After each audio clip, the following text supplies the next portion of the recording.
இனிய ஆங்கில புத்தாண்டு நல்வாழ்த்துக்கள். 2024 இப்படி தான் பொதுவாக அந்த ஆங்கில புத்தாண்டு திறக்கும் போது ஒரு முகமலர்ச்சியோடு நம்ம வரவேற்கிறோம். ஆனால் முடிவு வரும்போது என்னடா இந்த ஆண்டு இவ்வளோ கஷ்டத்தை கொடுத்துருச்சு அப்படின்னு சொல்லிட்டு எல்லாரும் தமிழ்நாடு பூரா, அதாவது இந்தியா பூரா அந்த மாதிரி தான் குழப்புறாங்க. ஆனால் அதனால இருந்தாலும் கூட 2025 நிச்சயமாக ஒரு ஒளிமயமான ஒரு எதிர்காலமாக நமக்கு வணிகர்களுக்கு மட்டுமல்ல, நமக்கு வாழ்வாதாரத்தை தருகின்ற பொதுமக்களுக்கும் அமைய வேண்டும் என திருவல்லிக்கேணி வியாபாரிகள் சங்கத்தின் சார்பாக மனதார எல்லாம் வல்ல இறைவனை நாங்களும் வேண்டிக்கிறோம், நீங்களும் வேண்டிக்கிறங்க. ஒன்று. அதற்கடுத்ததாக நம்ம திருவல்லிக்கேணி வியாபாரிகள் சங்கத்தினுடைய 50வது பொன்விழாவை முன்னிட்டு உறுப்பினர் சேர்க்கை மிகவும் சிறப்பான முறையில் கடைசி நாட்கள் கூட, கடைசி வாரத்தில் கூட நம்ம ஆட்கள் அதை முறையாக கொண்டு போய் உறுப்பினர்கள்ட்ட சேர்த்து, போகாத கடைகளில் உறுப்பினர்கள் தொலைபேசி மூலம் தொடர்பு கொண்ட பொழுது நமது நிர்வாகிகள் நேற்று அண்ணன் கலைச்செல்வண்ண கிருஷ்ணமூர்த்தி, அப்புறம் அவர் நம்ம உங்களை சேர்ந்த டீமு அவங்க கூட அந்த சின்ன சின்ன கடைகளில் கூட கொண்டு போய் அந்த உறுப்பினர் பெருமக்களை மதிக்கும் வகையில் வாகனத்தில் கொண்டு கொடுத்தாங்க. அவர்களுக்கும் நன்றி. இந்த உறுப்பினர் சேர்க்கை சிறப்பு முகாமில் பங்கேற்ற சில பேர் 4 நாளும் பண்ணோம்னா 4 நாளுமே பண்ணியிருக்கிறாங்க, வந்திருக்கிறாங்க. ஆப்பிள் பாயெல்லாம் ராயப்பேட்டை முதற்கண்டு கடையை விட்டுட்டு வந்தாங்க. அவங்களாம் ஒரு பெரிய டிபார்ட்மெண்டல் ஸ்டோர் வச்சுருக்கிறாங்க. இருந்தாலும் அவர்களுக்கெல்லாம் இந்த நேரத்தில் நன்றியா. ஏன்னா அவங்களுக்கெல்லாம் நம்ம விருது கொடுத்ததில்ல. எப்படி எதுக்கு விருது கொடுக்குறோம் அப்படின்னு சொன்னால், இந்த மாதிரி ஒரு உணர்வு இருக்கிறவங்களுக்கு நம்ம விருது கொடுக்குறோம். ஏற்கனவே விருது கொடுத்தவங்க என்னென்னா, அதை விட ஏற்கனவே என்ன செயல்பட்டாங்களோ அதை காட்டிலும் அதிகமாக செயல்படணுன்றதுக்காக நம்ம விருது கொடுக்குறோம். போன தடவை விருது அறிவித்த பட்டியலில் நமது இணைச் செயலாளர் முகமது ஷாநவாஸ் அவர்களுடைய பெயர் விடுபட்டுள்ளது. அவரும் இந்த 50வது பொன்விழாவிலே கண்டிப்பாக விருது பெற முழுமையான தகுதி பெற்றவர். உண்மையிலேயே தலைவர், பொருளாளர், செயலாளர் செய்ய வேண்டிய பணிகளை காட்டிலும் தம்பி செய்கிறாப்புல. உண்மையிலேயே அந்த மாதிரிலாம் உண்மையிலேயே பாராட்ட வேண்டிய விஷயம். அதனால கவிஞர் வாலி சொல்லியிருக்கிறாரு, ஊக்குவிக்கிறவங்களை உரிய முறையில் ஊக்குவிச்சா தேக்குவிக்கிற வியாபாரியா மாறிடுவார்னு சொல்லிட்டு, அவரை போன்று உழைச்சவங்க இந்த தடவை வாய் கூட எல்லாம் ஒரு 2-3 இடத்துக்குலாம் வந்தார். போன வருஷம் காட்டிலும் இந்த வருஷம் வந்தார். அது அந்த வருஷம் காலண்டு போட வந்தார். அதனால கலண்டு போட வருகை இந்த அண்ணன் காபஞ்சன் எல்லாம் போன தடவைலாம் கொஞ்சம் பாதியில் போயிடுவார். ஆனால் இந்த வருஷம் முழுமையாக நின்றுட்டு நான் சொல்லிட்டு தான் போனார்.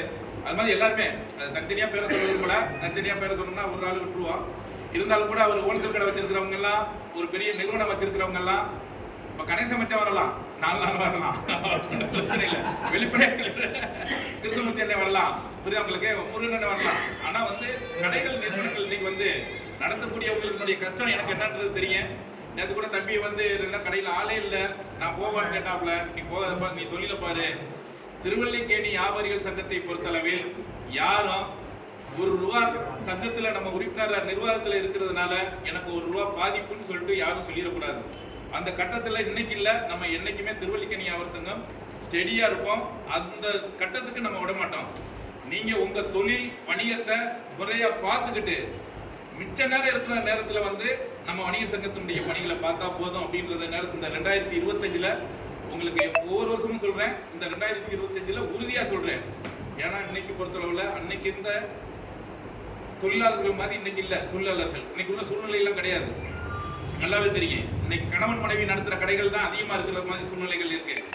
அதனால நீங்கள் தயவு செய்து பணியாளர்களை நம்பி கல்லாவை விட்டுட்டு வணிகர் சங்கத்துக்கு செயல்படவே தயவு செய்து வேண்டாம். அப்படி தியாகம் எப்பவுமே யாரும் செய்ய வேண்டிய அவசியம் இல்லை. அதை பதிவு பண்ணணுன்றது இன்னைக்கு என் மனசுல வந்தது. அதனால தயவு செய்து அதே நேரத்தில் வாய்ப்பு கிடைக்கிற நிர்வாகிகள் கண்டிப்பா நீங்க வரணும்.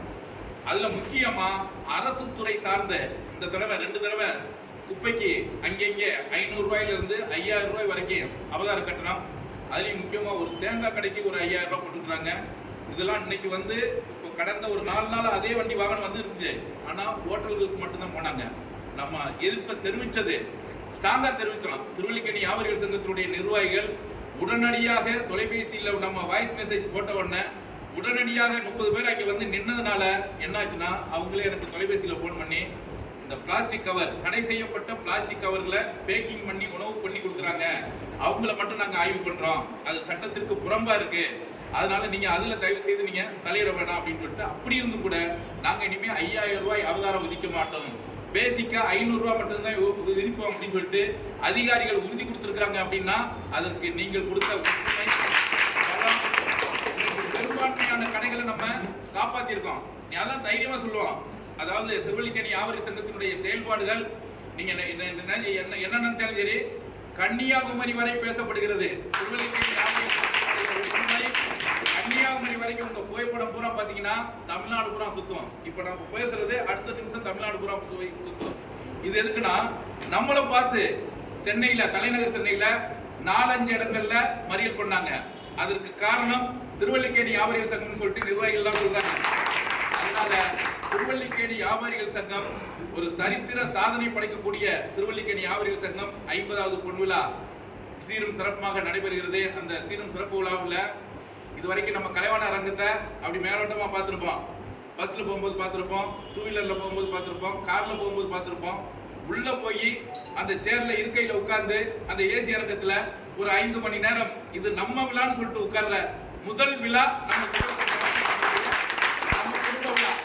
ஒவ்வொருத்தரும் தைரியமா இது நான் நடத்துற விழா அப்படின்னு சொல்லிட்டு நம்ம போய் அங்க போய் உட்கார போறோம். புரியுதா உங்களுக்கு?